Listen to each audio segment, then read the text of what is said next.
Ele é autor da proposta que quer a divulgação no Diário Oficial de Bauru, no DOB, da lista dos pacientes que esperam há mais de 48 horas no pronto-socorro ou nas unidades de atendimento. A questão principal são as vagas de UTIs, um problema crônico e antigo que o vereador Fabiano Mariano está discutindo na Câmara Municipal de Bauru. Ele está conosco de volta no estúdio da TV Câmara. Porque a lista no Diário Oficial do município poderia ajudar nessa discussão, na sua visão? Olha, Nelson, eu acredito que, tendo a lista, tendo esta relação sendo publicada no Diário Oficial, na internet da Prefeitura, na pasta da Secretaria da Saúde ou ainda na pasta geral do município, na página geral do município, e a fixação de cartazes, possa vir dar mais transparência no que acontece nos corredores do pronto-socorro municipal. Mas, acima de tudo, eu posso destacar mais 2 pontos importantes, que eu acredito que esse projeto, sendo aprovado pela Câmara, poderá vir a beneficiar a população. Um seria o instrumento de pressão que esse projeto faria sobre os órgãos reguladores de vagas, né? Porque fará com que nós tenhamos um acesso maior ao número de pacientes que estão, aos dias que esses pacientes estão aguardando as vagas. Consequentemente, a própria imprensa teria um papel fundamental na divulgação. Bastaria entrar no site da Prefeitura e você ver lá as iniciais dos pacientes, há quantos dias esses pacientes estão esperando vagas, se realmente a Prefeitura, quando eu digo Prefeitura, o pronto-socorro municipal e as unidades municipais fizeram a solicitação, né, para qual hospital foi solicitado, entendeu? E qual o tipo de vaga, UTI, leito normal ou ainda outros tipos de leitos, né? Então eu entendo que o principal fator desse projeto de lei será como instrumento de pressão e fiscalização em cima dos órgãos reguladores. E um outro ponto que eu acredito que vale a pena destacar neste projeto é a questão da apuração das responsabilidades. Por exemplo, nós tivemos um caso recente no município, que foi amplamente divulgado pela imprensa, na Câmara Municipal isso ecoou bastante também, enfim, em toda a sociedade bauruense. Houve uma grande comoção popular, que foi a morte daquela jovem no pronto-socorro municipal. Sim. O que aconteceu o pós-falecimento dela? Um jogo de empurra entre os entes. O município dizendo que já havia solicitado a vaga para a Central de Vagas, que é um órgão regulador do Estado, e o Estado contrapondo, falando, olha, a solicitação de vaga para UTI aconteceu praticamente no dia do falecimento da jovem, que já estava há mais de 4 dias no pronto-socorro. Então, este projeto vai ter um papel fundamental. Também, é claro que a gente não quer que isso aconteça, né, que ninguém mais morra e faleça nas unidades municipais, mas isso corriqueiramente acontece. E esse projeto servirá como apuração de responsabilidade, porque ali vai estar destacado, olha, o município fez essa solicitação tal dia, tal hora, para tal unidade, pediu determinado tipo de leito, né?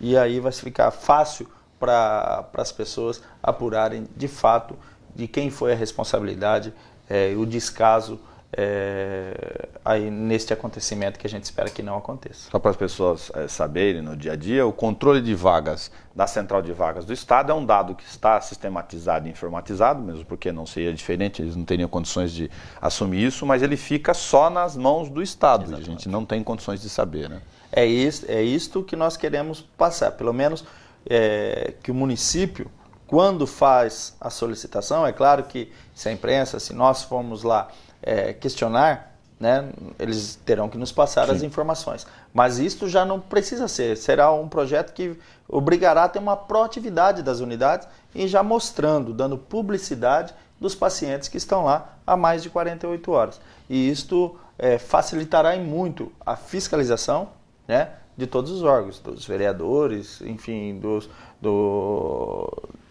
da sociedade como um todo e da própria imprensa, que tem um papel muito importante nessa questão. Na questão das vagas, a discussão anterior que a gente gravou aqui, a gente conversava num período onde não tinha nem ajustado ainda o contrato de prestação de serviços, mas agora a FAMESP, a Fundação de Botucatu, já assumiu o hospital de base. Porém, na última sessão, o vereador reforçou uma outra questão que ainda está pendente, o problema das UTIs dos casos considerados mais graves, embora a UTI na cabeça das pessoas aí já sejam casos graves, os médicos falam e separam na audiência pública que você participou, infarto, pneumonia e acidente vascular, AVC. Esses não dá para ficar mandando para fora, né? Eu acho que até para nós exemplificarmos para quem está nos ouvindo, quando acontece um trauma, um acidente, a pessoa chega com um traumatismo, uma fratura exposta, ela consegue a vaga na UTI rápido. Aí tem esses leitos disponíveis. A dificuldade é exatamente em cima disso que você falou. Se você tem uma outra patologia, como a pneumonia, ou você sofre um AVC, ou ainda um infarto do miocárdio, você acaba aguardando por um determinado tempo vagas nas UTIs. E esse tempo é imprescindível para a recuperação ou não do paciente. Então, recentemente, de novo, a imprensa, com seu papel fundamental, acabou veiculando um outro caso no nosso município, que era até de uma gestante aguardando vaga, se eu não me engano, por ela ter contraído H1N1. Sim. Né? E aí teve toda uma complicação a nível de rins, né, de paralisação de rins, por conta da não internação rápida na UTI. Então nós estamos cobrando e já solicitamos uma audiência com o governador do estado para que nós possamos levar um documento em mãos a ele, solicitando que o município possa ser agraciado com mais leitos de UTI. Nós sabemos que leitos de UTI tem um custo, não é igual a um leito normal, porque precisa de toda uma aparelhagem, de uma equipe humana preparada para estar na UTI. Então é por isso que nós solicitamos essa agenda com os demais vereadores, né? Iremos apresentar uma moção de apelo na próxima segunda-feira na Câmara Municipal, para que esta moção seja um documento oficial para nós entregarmos ao governador do estado e, consequentemente, ao secretário de saúde do estado, para que possa viabilizar mais leitos de UTIs. Na nossa região, Nelson, nós somos mais de 1.600.000 pacientes. Sim. Pessoas, habitantes. Né? E nós temos 43, uns falam 43, outros falam 47 leitos. Muito pouco. É muito pouco. Então, nós precisamos que isto seja ampliado e por isso nós vamos fazer essa força-tarefa de ir até São Paulo, conversar com o governador e entregar esse documento. Agora, na questão administrativa do gerenciamento dos leitos, do pouco que se tem disponível, tem uma questão que parece bairrista, mas ela interfere diretamente no que a gente estava comentando. A regionalização recente, que muita gente ainda não percebeu, por que manda para a Promissão? Porque incluíram dentro da regionalização de Bauru, que é um centro referenciado, um centro regional, o vetor devia ser inverso, né? A cidade num espaço ainda maior de cobertura para a mesma ou pouca quantidade de leito do mesmo jeito. É uma situação também, essa que você colocou de promissão, porque muitas vezes quando quando existe uma pressão maior, disponibiliza-se o leito de UTI em promissão. E isso é uma outra situação que acaba contrariando e constrangendo, principalmente os entes da pessoa que vai até a promissão, porque muitas vezes a pessoa não tem condição de se manter em outra cidade, não tem uma condição de deslocamento até outra cidade, fica distante para ter um acompanhamento mais próximo do seu familiar que está lá adoecido. Então eu acho isso também um contrassenso, né? Promissão deveria ter seus leitos de UTI sim para atender a região de Lins, mas Bauru merece muito mais leitos e necessita, até do que merecer, necessita ter mais leitos de UTI. E assim como leitos normais também, nós estamos falando especificamente de leitos de UTI, mas nós temos várias demandas de pacientes que nos procuram, porque veem em nós, vereadores, talvez a sua última chance de conseguir aí, uma chance para conseguir um leito hospitalar, né? E nós ficamos de mãos atadas, porque primeiro que não é competência nossa e segundo que infelizmente nós não temos como internar nenhum paciente. Nós não somos gestores da central de vaga, nós não somos médicos, não conseguimos fazer isso. Falando da questão relacionada à questão do legislativo, como ficou, o que dá para encaminhar ou acompanhar em relação àquele material que chegou na Assembleia Legislativa, fruto do levantamento e das questões que foram realizadas lá atrás ainda? É sempre bom conversar aqui na TV Câmara, né, com com o Nelson, porque ele resgata assuntos importantes, de temas extremamente relevantes e que devem estar sempre na pauta do dia a dia nosso. Isso que você está falando está sobre a denúncia que foi feita em audiência pública na Câmara Municipal pela doutora Teresa Pfeiffer, falando de vários aspectos, de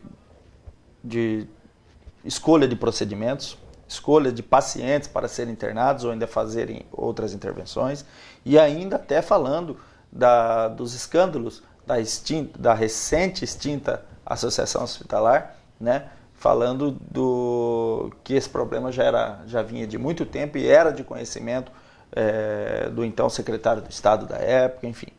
Essas denúncias que foram feitas, nós encaminhamos, junto com o vereador Roque Ferreira, encaminhamos à Comissão de Saúde da Assembleia Legislativa para que eles tomassem ciência e pudessem encaminhar este processo, fazer que o processo andasse dentro da comissão, apurassem as responsabilidades e chegassem ali a uma conclusão em cima das denúncias que foram feitas. E o que eu disse na semana passada é que nós iremos oficiar a Comissão de Saúde da Assembleia, a fim de que eles nos possam dar um parecer de como está este andamento. Haja vista que já faz um ano que nós apresentamos essa denúncia na Comissão de Saúde da Assembleia e esperamos que os deputados tenham respeito com a gente também e possam nos passar o andamento dessas denúncias. Falando sobre uma questão burocrática, mas que interfere na prestação do serviço dos usuários no dia a dia, em função dessas manifestações na Câmara, essas repercussões que vão gerando demandas aqui fora, a gente recebeu informação através da TV Câmara, por exemplo, de contato de pessoas internas da questão da gestão hospitalar, que os contratos continuam sendo globais. O hospital de base, para quem não sabe, da associação recebe cerca de 6 milhões de reais, mas não tem lá número de procedimentos de controle. A situação estaria, segundo a informação de gente de dentro da operação do sistema, igual à situação anterior. Aí fica difícil, que é por área, pega ginecologia, lá é tudo, ortopedia é tudo. Como é que você vai fazer controle de gasto de dinheiro público desse jeito?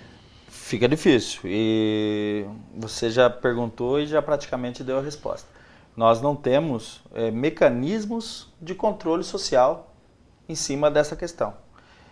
Nós temos que deixar bem claro que foi isso que houve, o que possibilitou aí o desaparecimento, entre aspas, dos recursos que eram para a associação hospitalar, ou melhor, facilitou tudo isso. Então, eu acredito que nós temos que ter mecanismos e as pessoas que são aptas a fiscalizar essas questões, né, e nós temos deputados que podem fazer essa fiscalização, fiscalizarem e pedirem a miúde a relação dos gastos que estão sendo vindo por conta desses aportes financeiros que o governo do estado repassa à fundação que está gerindo o hospital de base. Fabiano, para aproveitar a sua presença aqui, você acaba de sair da reunião da Comissão de Finanças, de Economia e Finanças, é uma reunião semanal para analisar os processos que estão em andamento e aqueles que requerem informações de impacto financeiro sobre as despesas e receitas do município, esses programas específicos. Como vocês estão encaminhando a questão das propostas de endividamento, dos financiamentos da Prefeitura? Tem mais de um na pauta, ainda tem o da Coab para entrar, porque além da questão de querer aprovar, tem a necessidade de verificar se isso está dentro da lei, né? Olha, é uma questão importante para o município e eu vejo que os vereadores que pediram as informações estão dentro da sua razão, né? Tem que avaliar, porque nós sabemos que a questão de um financiamento ela pode atrapalhar a situação, por exemplo, da Coab. E quando eu falo a questão da Coab, não é para salvar a Coab, não. Não é a questão da Coab, até para as pessoas que estão nos vendo possa ter a dimensão disso. É para salvar o município, porque nós temos uma dívida muito grande na Coab e esta dívida precisa ser paga, porque é um dinheiro, é um recurso que tem que ser devolvido ao Fundo de Garantia, né, do Conselho Curador do Fundo de Garantia, é o dinheiro do trabalhador e precisa ser repassado. Em 1993 foi aprovada nesta Câmara uma lei que compromete o município de Bauru. O município de Bauru é responsável pelas dívidas da Coab. Portanto, se essas dívidas não forem parceladas e começarem a ser pagas, o município pode vir a ser notificado e ter até parte dos seus recursos oriundos do governo federal retidos.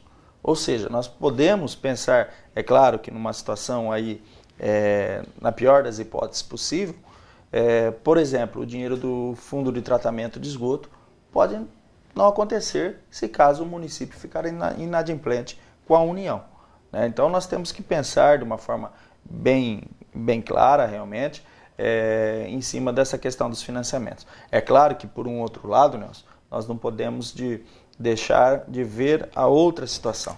Nós temos muitas quadras de rua de terra na nossa cidade em que as pessoas sofrem cotidianamente, rotineiramente, com a situação das ruas.